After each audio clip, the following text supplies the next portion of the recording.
Well, you know what I'm gonna say. We already were Please, recording. please, God, you got the burp, didn't you? I got the burp. You got the burp, and dang it's, it's it! going straight in the video. No. What have Well, you done? What are you welcome doing to to me? welcome to I'm gonna keep doing that every single. You're never gonna know when I'm actually recording. Well, welcome um, to Ready Set Lag Podcast, episode 1. The first one, the first official. Well, technically episode 0 was the first official, but this is actually the first where we're talking about what we want to talk about. Let's put it that way. right. So, we've been talking a lot just in general about video games and about how we feel, and what better way to start off Ready Set Lag than to talk about the disasters of EA, the downfall. But actually, it's been spinning downward for a long time, Right. but they have hit, I think, the lowest of lows here recently. And as a diehard Battlefield fan, for the longest time, I can truly say that Battlefield 2042 is the worst launch I think I've ever been a part of. There's been some pretty bad ones. Like I remember Elder Scrolls Online was pretty terrible. But probably the worst launch of a game that I was super excited about, and also that you had warned me multiple times to Yep. not pre-order. I told you so many times not to pre-order anything. But they flash a modern-ish Battlefield game in front of my face, and I didn't know what to do. And I spent $80 on the game, getting the gold edition, and I have played for a total of 10 hours and uninstalled the game, and probably most likely won't be playing it. Yeah, my experience with 2042 is literally my brother got it for the PS4, and I've stepped in a few times, and it was just I don't know, it didn't feel like Battlefield, man. Like it really didn't. Like I came into Battlefield at Battlefield 3. That's I was um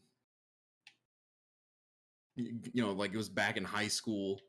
I'd come home every day and then I'd just get online with you. And like that was sort of my start. I think you were around a little longer with the Yeah, franchise than I was. I started the first Battlefield game I played was I remember playing now I remember playing Battlefield 2, but that was definitely not like that was kind of like messing around, like I didn't really care about it. Battlefield Bad Company and then Battlefield Bad Company 2 is when I really got into Battlefield, and then obviously Battlefield 3, Battlefield 4. Playing with you with Battlefield 3 was definitely the most time prior to getting into like PC gaming and really getting into gaming. I think Battlefield 3 was the most time I had ever put into a video game. Was Battlefield 3 with you. Yeah, like you're the one who actually got me to purchase the game and play online with you in the first place. I was never really big into FPS games like when I was younger, but yeah, I remember you talked me into buying it, and to this day, some of my favorite memories of gaming online came from that game. Yeah, that, and then obviously Battlefield 4 came out, and Disastrous. disastrous. It was terrible, and I remember getting the game. We played it for a little bit, went back to Battlefield 3, and then just kind of waited, right? And then eventually, Battlefield 4 became an amazing game, and we started playing that. Never quite, I don't think, to the level that we played 3, but I mean we played it a lot. Yeah, But I don't think we ever got to that level that we did with 3. it really seems like Battlefield launches tend to be like this self-fulfilling prophecy of disastrous launch. It gets fixed later. Yeah, but and this is, we talked about this. I don't think Battlefield 2042 even has it doesn't, like, Battlefield 4 came out and it was terrible, but the game actually wasn't terrible. Like, it had the building blocks. There was a good Battlefield game underneath all of the muck. Yeah, I don't think it's got it this time. I don't. I had zero. I had when I first launched 2042, obviously I had to wait in the loading screen because the game was broken. But whenever I got into a game, I had a little bit of fun, right? Like, I had a couple of those Battlefield experiences, the Battlefield moments, right? Like, you're fighting somebody and planes are flying over your head and, like, you're super, super pumped. But that quickly, and I mean quickly, faded.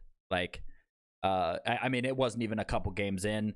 And then, like, everybody, they push, or I hate every map in that game. There's not one that I like. But the one that I can't stand the most is the one from the beta, which is Orbital. I hate that map, and it's like every single time I'd play, it like forced me to play that map. Like, it's like that's the only map that they would like put in the conquest, like when you're searching for a game. And then and another reason I don't think it has the legs is it doesn't even have basic Battlefield anything. Server browsers, classes, just any, like, the specialist is the dumbest thing I've ever seen in my life in a Battlefield game. Well, I was gonna bring that up. It's like Battlefield used to, and like this is something that goes for like a bunch of different franchises, I feel like, but Battlefield used to set the trends, and now it seems like it's following trends. So, like, Call of Duty found some success with like doing the whole specialist thing. So Battlefield was just like, oh, well, like, let's just copy that. Instead of having classes, they just decided to go with that. Yeah, and then it's like it's a pattern with EA, especially, if you play their sports games, God help you. I don't think there's any reaching you. I don't think there's any talking to you. I think that you're so, like, and this is a bold thing to say, but I feel like people who are really, really into like sports games don't play anything else, and like they don't realize how bad the game is that they're playing, and it's really sad, right? I know a lot of people who every year they buy the 2K game, every year they buy the Madden game, every year they buy the FIFA game. And it's like, do you realize that they're literally selling you the same game every year, taking all the money that you spend on your stupid little packs and then making you rebuy them the next game, like every year?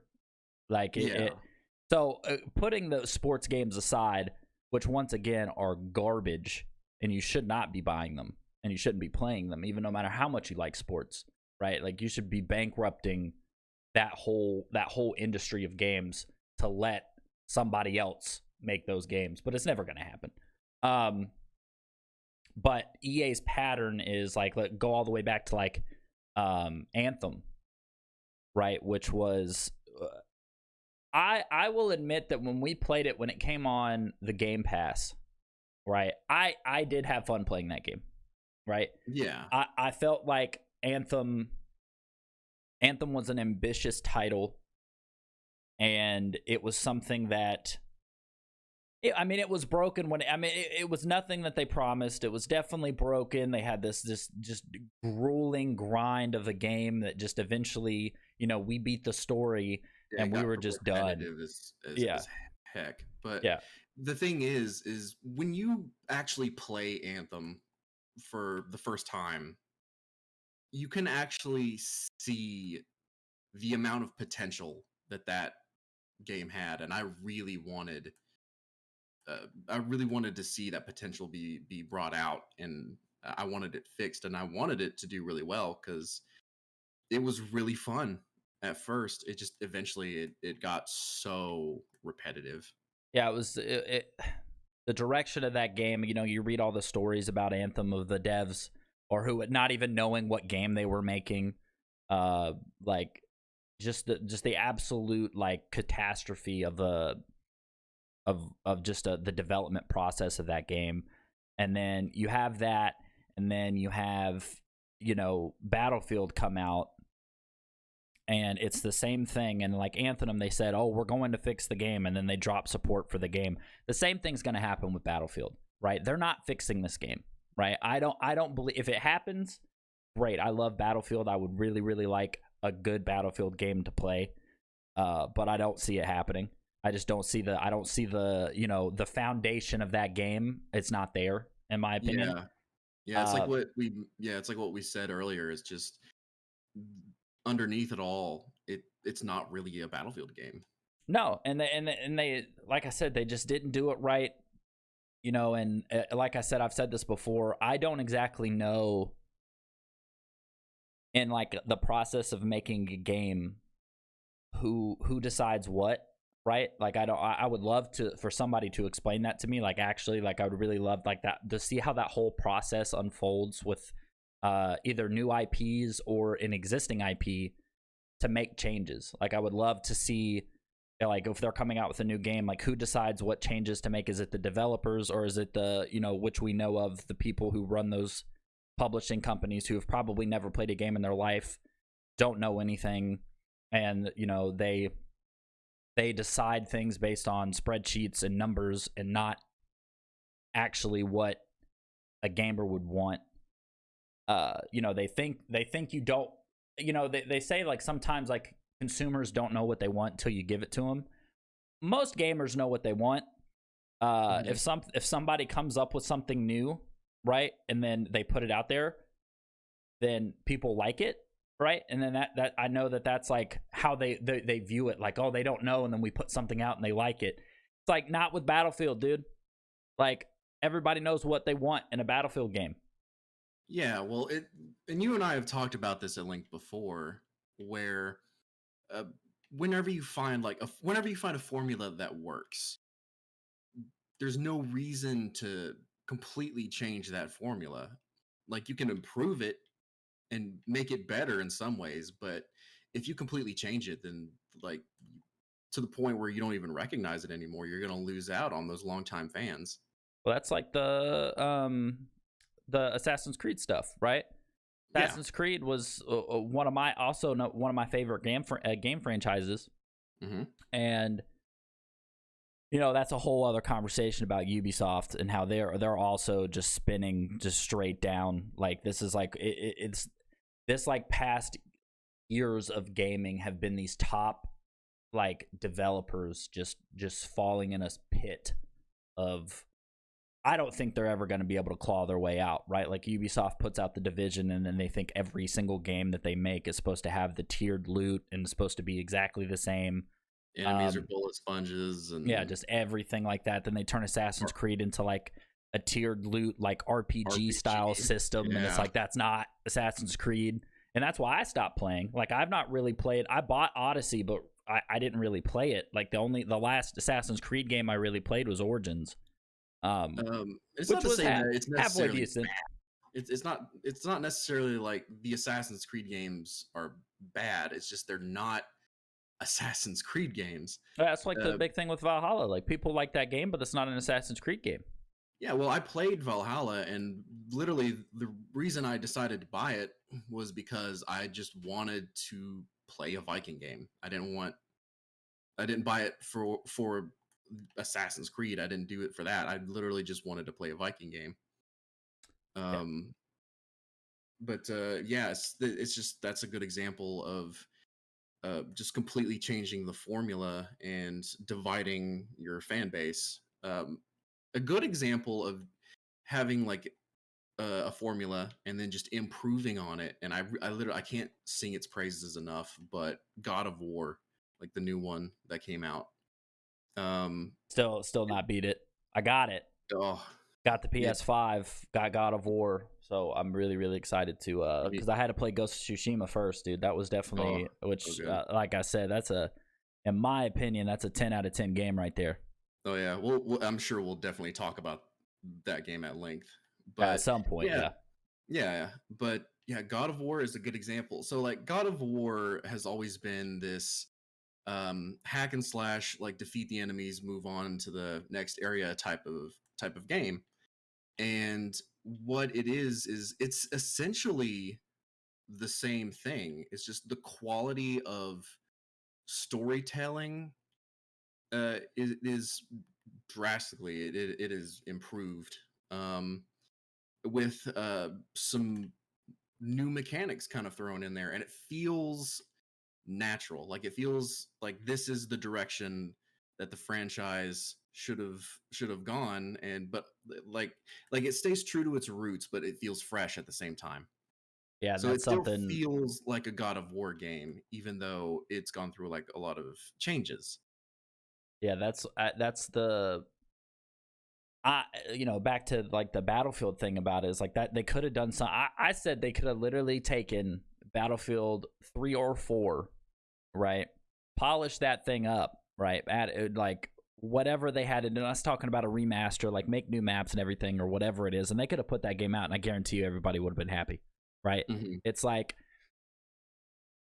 they follow, and I know exactly why they did it. They put specialists in because EA wanted to sell skins, right? And they wanted to push those microtransactions, the EA calling card, which is give us money now, and we'll give you the beanie, right? Yeah. Like who cares, right? And they have these ideas because people buy it, and that is the absolute like it literally destroys my brain to think about like even people who buy Call of Duty every year, right? Like I don't understand it. I'll never understand it.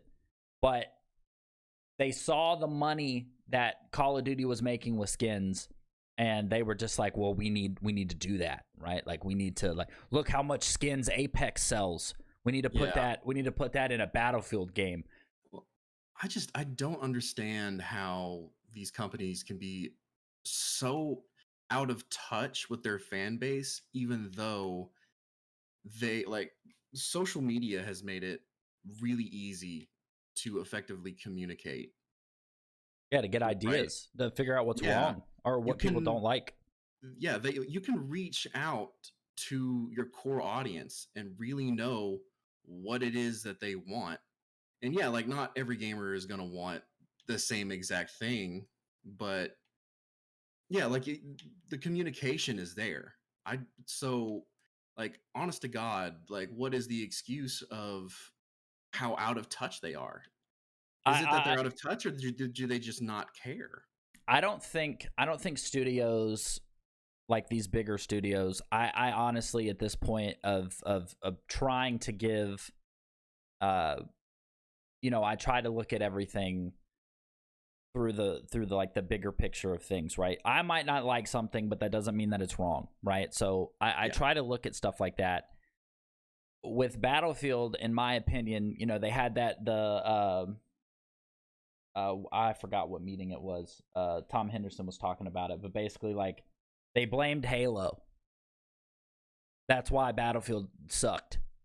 Mm. They blamed Halo's surprise release, and this is the part that's crazy to me. The person who was talking, and I forget the name, but was saying Halo's surprise release was polished, and when it was compared to our game, like when we had more bugs, it's like, well, how about you just don't release a game like that, right? Like that, and so like my opinion is they know what they're doing, right? Like they know that what they're doing sucks. They just don't care, right? Because all they're doing is they're chasing the dollar signs. And I feel bad for the devs because, and once again, unless it's the devs making these decisions, which I highly doubt, because if you're a dev for Battlefield, you know, hopefully you love Battlefield. And, but I feel like the suits in these companies are just saying, well, our spreadsheet tells us that if we put this game out, we're going to make X amount of dollars and people are going to buy it mindlessly and brainlessly, and we just put it out. Like Yeah. I Well, think they know. I think they know yeah. that the games are trash, or they're doing their job so terribly that they're so disconnected from what their devs are saying or from what QA testers are saying that they just don't Yeah, well, care. it feels like with you like back to Ubisoft, it really feels like they saw like the success of the division and they're just like, well, our charts here tell us that the division was really good, so we should put elements of the division in all of our games. Literally every single one. Yeah, like it happened in Assassin's Creed, like the newer ones. It happened in Far Cry New Dawn with the tiered loot system and bullet sponge enemies. Like, Breakpoint. please, for the love of God, Ubisoft, keep that out of Splinter Cell.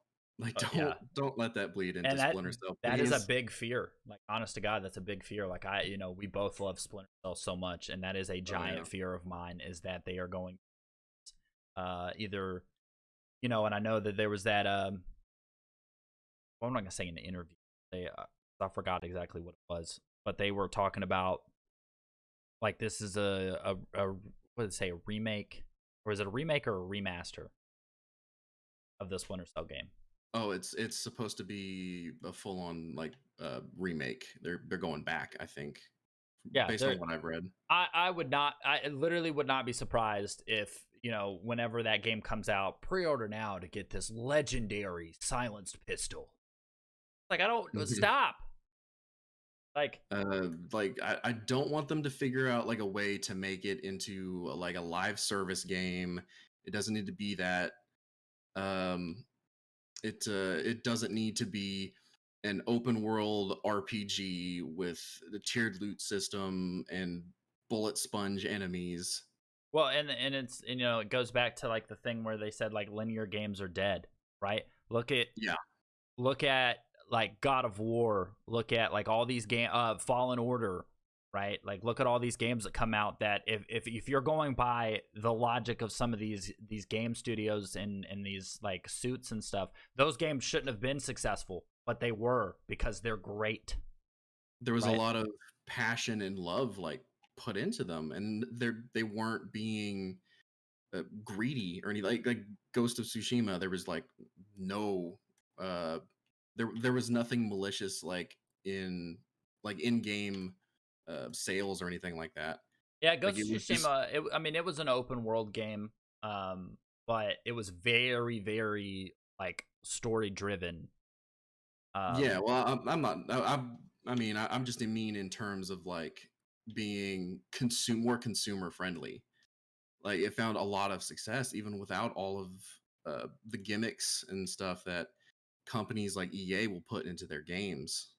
and they do it all the time. Like I remember the Battlefront 2, like when that came out, right? And the big pushback that was with rightly so, the big pushback with Battlefront 2.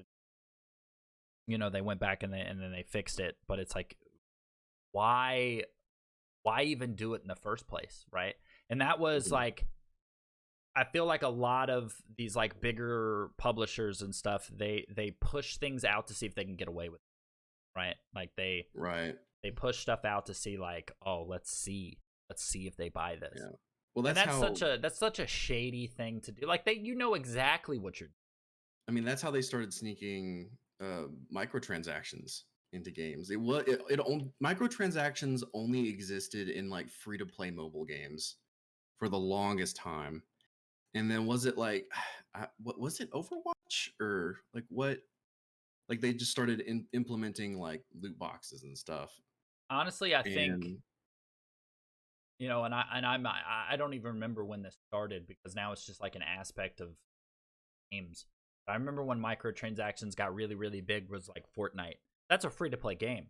But mhm, I remember like that's when everybody started talking about skins a lot. And it probably started before then.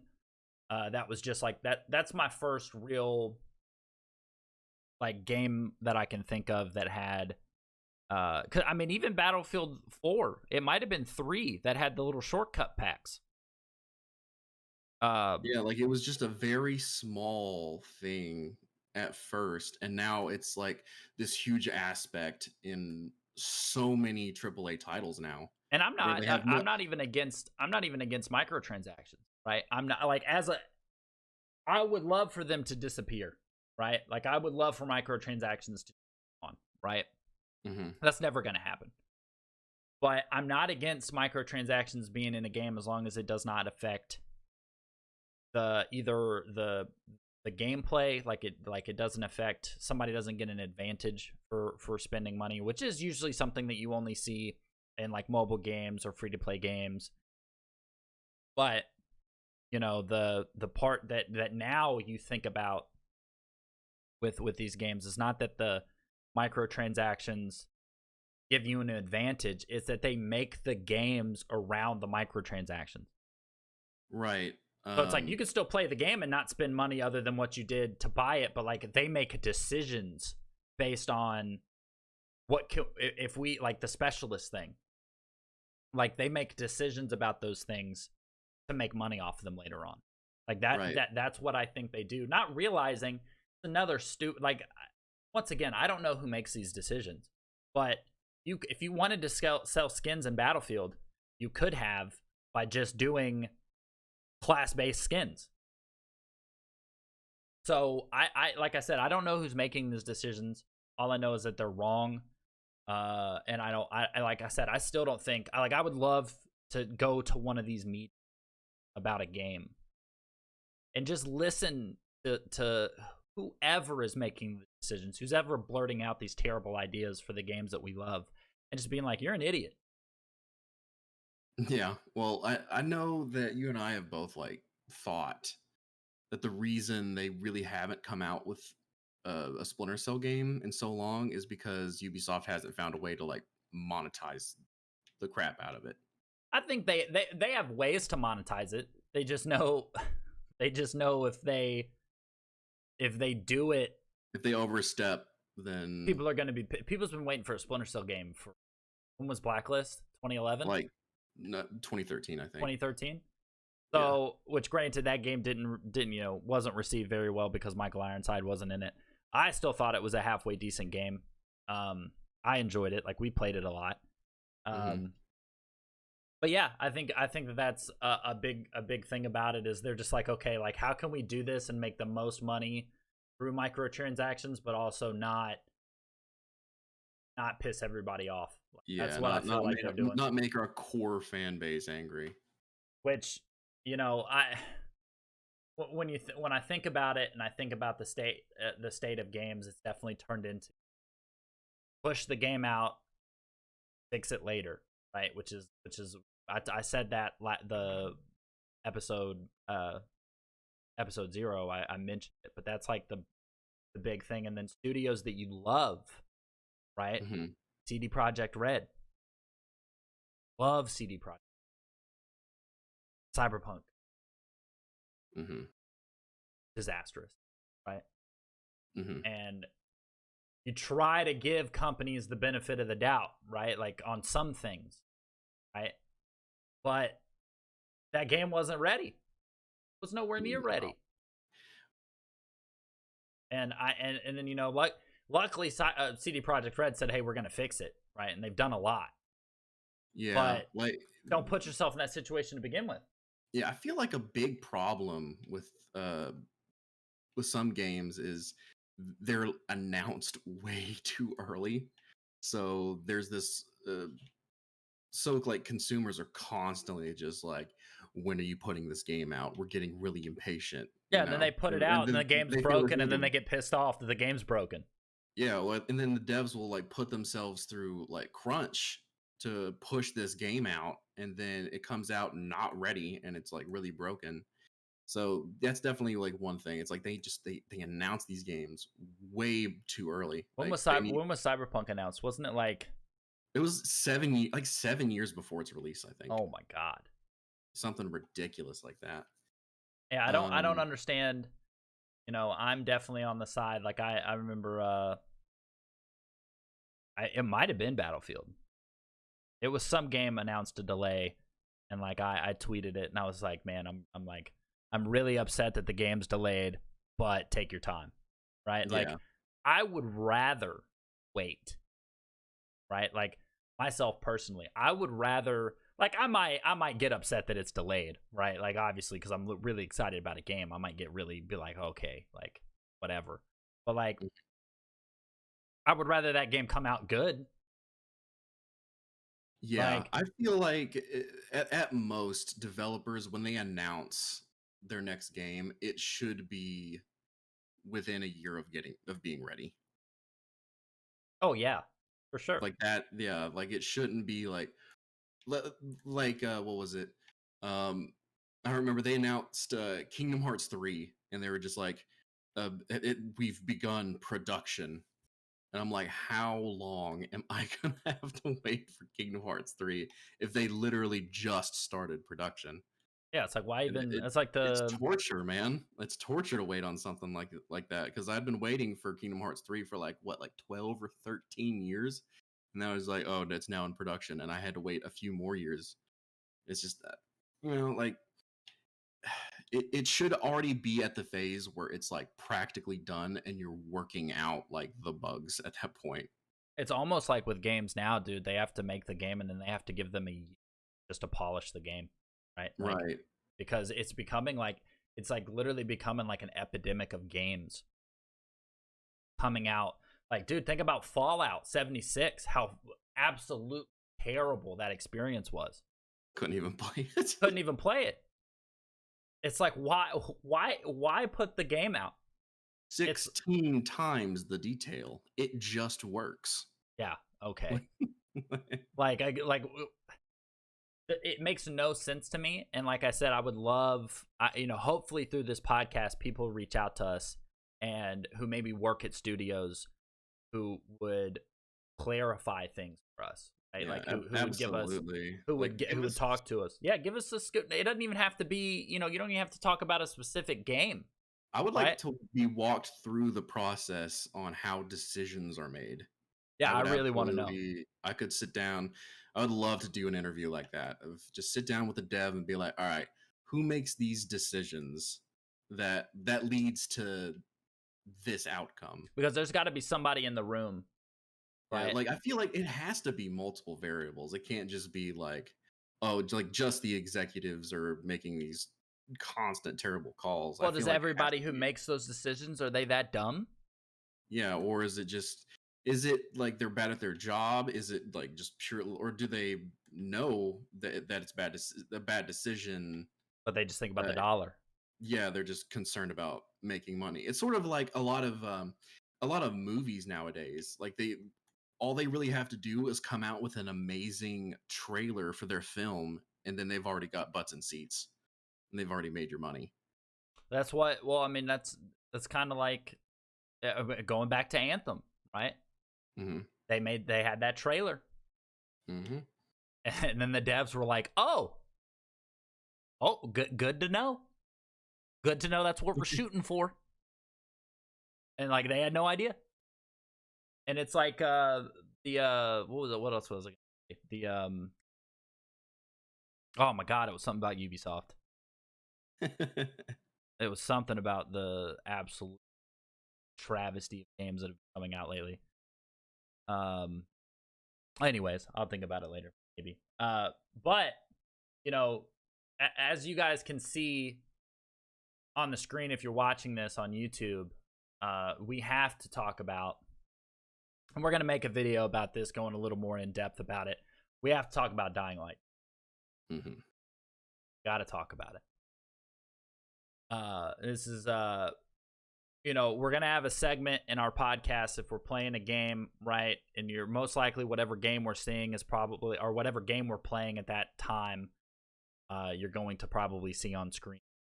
And we have to talk about my feelings towards the game and your feelings towards the game as two people who Hmm. are very big Dying Light fans. My feeling about it, so let's start with you, right? Give Right. me the rundown of the game. What did you think about it? What do you think was bad? What do you think was good? And what do you think the comparison is between Dying Light the Following, and Dying Light 2? Okay. Well, um, again, I feel like Dying Light 2 was a game that was announced too early. I feel like the game the game feels rushed based on a lot of the bugs and the glitches that I've experienced. And You also, know, we have finished the game. yes, we finished the main story. I'm still playing it, like doing a lot of the side missions and stuff like that to get like a more full kind of experience. It definitely has, its problems. With the bugs and the glitches. Like, it's some of them are, it's not much of a problem, but then I've had one or two that has impeded uh, progress or cut something out completely from the game, and that like stuff like that is not acceptable. One of them being I unlocked a night runner's hideout on the map, and um, uh, I I've come back to it a few times, and for some reason, it just won't let me rest there. Like the UV lights aren't on, and I can't sleep there, even though I've already completed it. So I'm completely locked out of that hideout now. Let's see what else was there. Um, What do you think? ele- So what do you think? You know, well, you weren't done, but basically, I was reminding you the what was bad about the game, what was good with the game, and what compares to the past title. right. Well, okay. So some of the bad stuff would be um, like the bugs, obviously. Um, I felt like compared to the story and like the main character from the previous title, it doesn't quite live up. In fact, like a lot of the stuff that happens within the story is a little copy and paste from the first game. A way less interesting protagonist. Yeah, which like I don't know, Aiden's all right, but man, he is no Kyle Crane. But No, and like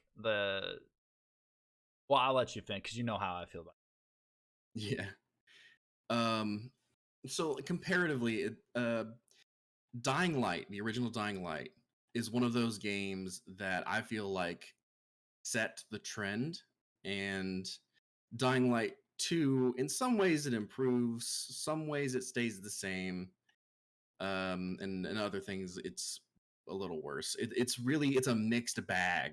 Uh, so overall, I mean, the gameplay itself was fun. Like I had fun running around doing the parkour. At some point, though, through the story, the parkour really it you don't even need it because you unlock an item that can get you around a lot faster. So you don't really use a whole lot of the parkour mechanics in the mid to late part of the game. not at all. Um, yeah, not really at all. But overall, like if I'm giving it scale of like 1 to 10, I'd be willing to put it around like the 6 range. Like it's a solidly made game for the most part. The parkour, like I said, the gameplay can be fun. But yeah, like it wasn't enough to really capture like my attention and stuff like the first game did. Overall, it's a decent game.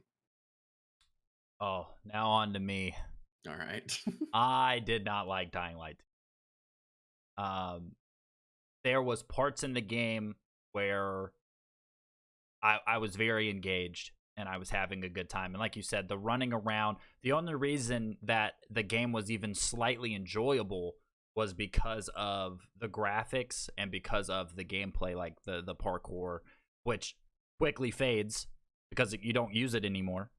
Um, so I I feel like the game was, like Nick said, was rushed out, and it did not match up to pretty much anything they said it was going to do in the trailers and like the E3 stuff. Literally did not match any of it. Your decisions don't matter, right? There's a couple there's a couple decisions that you make in the game. I think there's like 3 or 4 that actually matter with the outcome of the game. Everything else doesn't matter. Right? You can pick whatever you want. You can side with a faction the entire game, and then when you get to that, like some of those specific 3 or 4 moments, you could, like I said, partner with the PKs, make a decision with the survivors, and then all those decisions you made for the PK don't matter.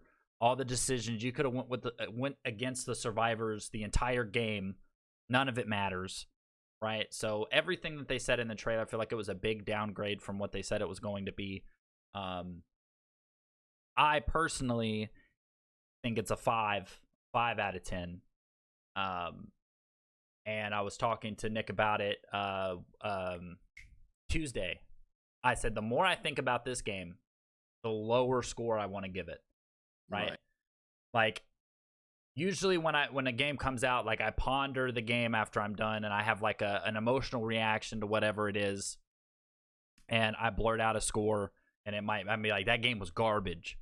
And then I'll stop playing it, and then I'll be like, okay, well, it wasn't that bad. Like there was some stuff I didn't like, but it was a decent game. Dying Light 2, the more I think about it, the worse my score. Like I want to give it a 4 out of 10, right? But the gameplay and the graphics are just, they're, in my opinion, they're fun, and the game looks great. So that alone kind of gives it the 5 out of 10. The story I didn't care about. It seems like it was more style over substance. Yeah, the characters I don't care about, other than Lawan, who I read an article or read a review saying like Lawan should have been the main character of the game, and I actually kind of agree, because I think Aiden was well, first off, he gets punched in the face every 2 seconds. Gameplay wise, he's a monster, but in the story, cutscenes, like the story of him, he's like a baby. Like he gets roundhouse kicked and thrown and punched, and that man's face should be bruised and cut to pieces. Yeah, it should have no face left, pretty much, from the story. And so yeah, I don't think it compares to the first game. The protagonists don't compare. Like Kyle Crane was 10 times the protagonist that Aiden was. Kyle Crane has more of like his background's better, right? Like I liked him more. Kyle Crane would be the one who's like doing the hitting in the face. Yeah, not the other way around. I just really didn't like it. Like I said, I'm giving it a 5 out of 10 just because the lower you go down, you got to think about the whole picture of the game. And if I gave it a 4 out of 10, I'm pretty much just saying like the game like is terrible, and it's not terrible. I just didn't like it, and I most likely, unless they do like a big expansion like the following, I probably won't play it again. Other than when we do the video, like to get like, obviously we're gonna do a more in-depth review of the game. And then we got to get ready for like Elden Ring and stuff like that to be able to review those games. But we're gonna compare them. Like we're gonna compare the first game, we're gonna compare the second game. Like we're gonna give you like our official score on a video that we're gonna do. But yeah, I didn't enjoy it that much. Like there was some times where I was completely checked out. Like I really loved the beginning of the game. I really love portions of the ending of the game that really had me locked in, and then the ending of the game is just terrible, and we got the good ending, so I thought the good ending was terrible. Yeah, well, it's more like the way that it was presented was lazy. Oh my god, that was awful. But honestly, if you didn't have me to play co-op with for this game, would you still give it the same score? Honestly, I'd probably give it a lower score. Yeah. Yeah, probably. We had a lot of problems with co-op. We had a lot of bugs with co-op to where we literally couldn't move on with the story. Like we had to drown ourselves in the game to be able to continue with the story because a door wouldn't open. But like the experience of playing that, because we played the first Dying Light together, and I did play the first one. I played it solo, like not a whole terrible lot, but I would still play it. The second one, like I wouldn't have played. I probably would have got halfway. If we weren't starting RSL and we weren't going to be reviewing games, I would have not finished that game. I would have probably refunded it, to be honest with you. Scathing. Yeah, I probably I probably would have funded it. Mm. Um, But but yeah, yeah, we'll definitely go into a more detailed review so we can give people a more accurate look at the game and really give them something to chew on. yeah, to think about before you buy the game. Yeah. But with that, that is going to end episode 1. Please come back next week when we've got episode 2 and episode 3. We've kind of figured out a way to do this a little bit, and that's hopefully going to be 2 episodes every week. Maybe. We're gonna try. We're gonna try really, really hard We're to get still to. trying to figure it out. We're definitely, there's definitely going to be a constant flow of podcast episodes every week. We're going to aim for 2 because, as everybody knows, the gaming world, gaming news evolves every day. New things come out, new trailers come out. Studios are being bought. Studios are being bought, which we New will talk about. controversies. We will talk about the studio acquisitions and more of the downfall of literally every company that exists that makes good games. Shout out to the indie companies for doing the things that they do and making spectacular games for everybody We to love play. and appreciate you. We do love and appreciate you so much. Thank you for tiding us over, making us realize that you're better in every way than all of these other companies. But I appreciate it, guys. Thank you so much once again. We'll be back next week. Nicholas, anything to say before we go? Again, thank you so much for listening. I know like your time is valuable, and we really appreciate you using your time to listen to little old us. And I love you so much. We love you. I We love you love so much. Goodbye.